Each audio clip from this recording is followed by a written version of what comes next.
Oi, oi, meus amores! Bora estudar alguns artigos sobre acne comigo? E eu já quero começar dizendo que a acne é uma doença multifatorial, então ela não está só na pele, mas é um processo que está acontecendo no nosso corpo inteiro e eu vou começar explicando os pilares para vocês.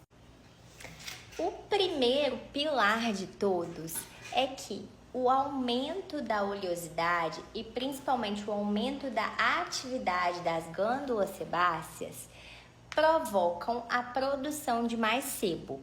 O sebo é o principal responsável por causar uma obstrução ali naquele poro da nossa pele e automaticamente essa obstrução vai levar à proliferação de uma bactéria que chama Cutinum-Bacterium acnes e também a inflamação. Veja que essa obstrução do poro é uma hiperqueratinização e que o nosso corpo ele é muito esperto. Então, se tem a presença de bactéria, a inflamação vai estar ocorrendo como uma resposta do nosso corpo para sanar ali aquele problema.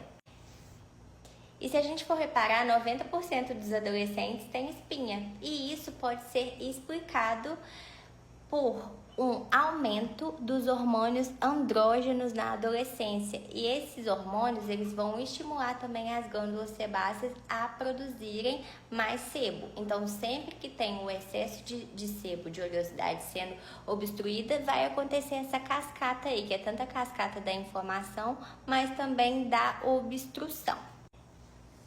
Então, os hormônios, eles vão ser os principais drivers, principais iniciadores aí desse processo da acne. E principalmente quem?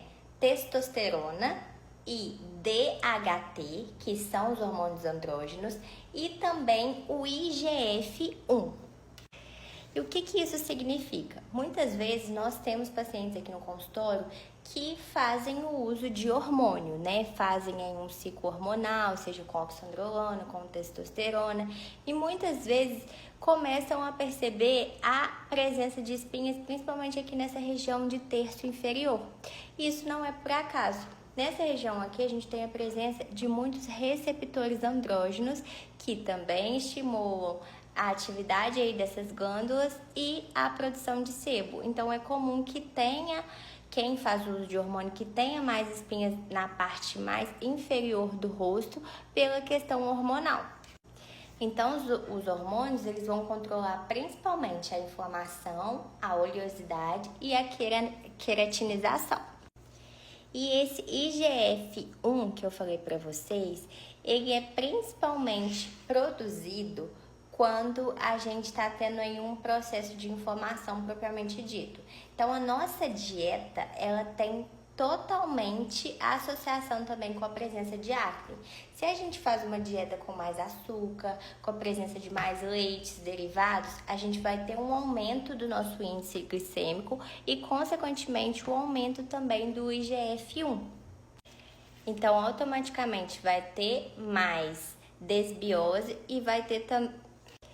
E além disso, a acne também vai estar associada com a nossa microbiota intestinal. Então, tem um eixo intestino-pele.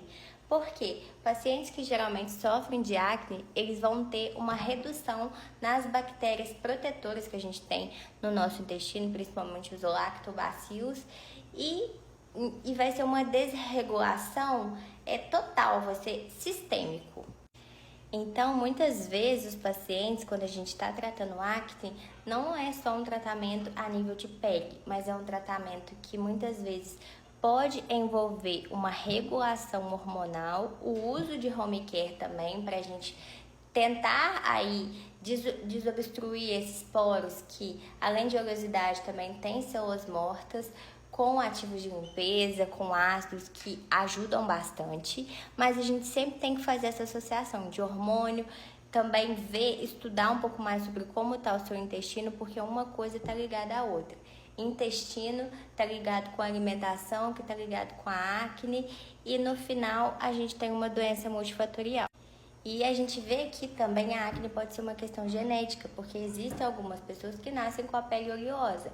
Então, automaticamente, elas têm a maior atividade dessas glândulas, elas são mais sensíveis aos hormônios.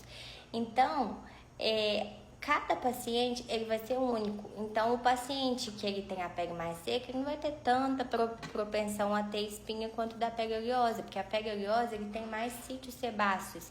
E essa Cutinobacterium acnes, que foi a bactéria que eu falei, ela adora sítios sebáceos. Então, a gente tem principalmente na região do rosto e na região das costas. E quais seriam, então, os tratamentos para acne? Então, a gente tem que variar qual que é o grau de inflamação, como é que tá essa acne. Tem como a gente fazer o tratamento tópico, que é o tratamento de primeira linha, que a gente utiliza principalmente os retinóides tópicos, como a adapalena, tretinoína, porque eles vão regular ali a queratinização e também vão ajudar a desentupir os poros. Também tem como a gente usar o peróxido de benzoíla, que ele tem uma ação antibacteriana mesmo contra essa Cutinobacterium. E também a gente pode fazer o uso de ácido salicílico, ácido azelaico, que são anti-inflamatórios, são clareadores.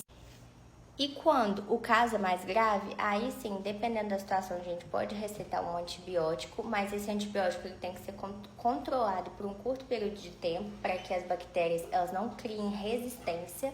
Então, principalmente a doxiciclina estava nos artigos, porque elas reduzem tanto a inflamação, tanto a bactéria. E também tem como a gente fazer o uso da isotretinoína oral, que é o Rocutan, o famoso Rocutan, né? Só que é uma medicação que a gente toma por um longo período de tempo, uma medicação em que afeta muito a questão do fígado mesmo, dos rins, então a gente tem que tomar cuidado com a questão de bebida, faz um ressecamento na pele, então muito do tratamento é o que o paciente também está disposto a passar. Eu conheço pessoas que tomam microdoses de isotretinoína e a pele é maravilhosa, pele de princesa, tem pessoas que gostam e que estão dispostas a passar pelos efeitos colaterais que essa medicação pode trazer.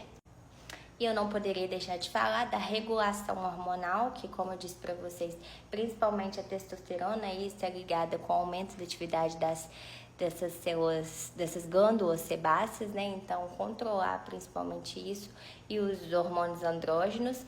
E os artigos também estavam falando sobre a espironolactona, não sei se eu falei certo, e existem também alguns home cares específicos, principalmente sabonetes específicos para o seu tipo de pele, hidratação. É importante que você não faça só um tratamento de antibiótico, mas que você também tenha um cuidado em casa para estar sempre aí cuidando da sua pele e estar potencializando ainda mais os seus resultados. Então, no final, eu quero que vocês percebam que a acne existem várias coisas que a gente pode fazer, principalmente também mudar a alimentação, né? Porque eu ouço muito dos pacientes, eu comi amendoim, eu comi um alimento mais oleoso, aí acaba que a espinha aparece e é totalmente normal. Então é uma associação da gente fazer uma limpeza de pele com pigos químicos, tem como a gente fazer associação com ativos específicos para acne, mas isso só não adianta. Então a gente também tem que fazer o uso tópico, se for necessário tomar também a medicação para que a gente tenha a melhora desse caso. Espero que vocês tenham gostado.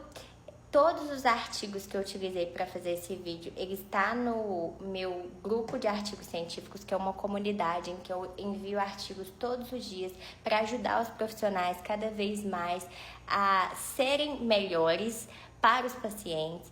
Então, se você tiver interesse, é só deixar aqui nos comentários que eu mando o link para vocês. A comunidade está cada dia mais crescendo, já somos 800 pessoas e cada dia tem um tema novo. Então, aguardo você lá. Beijos!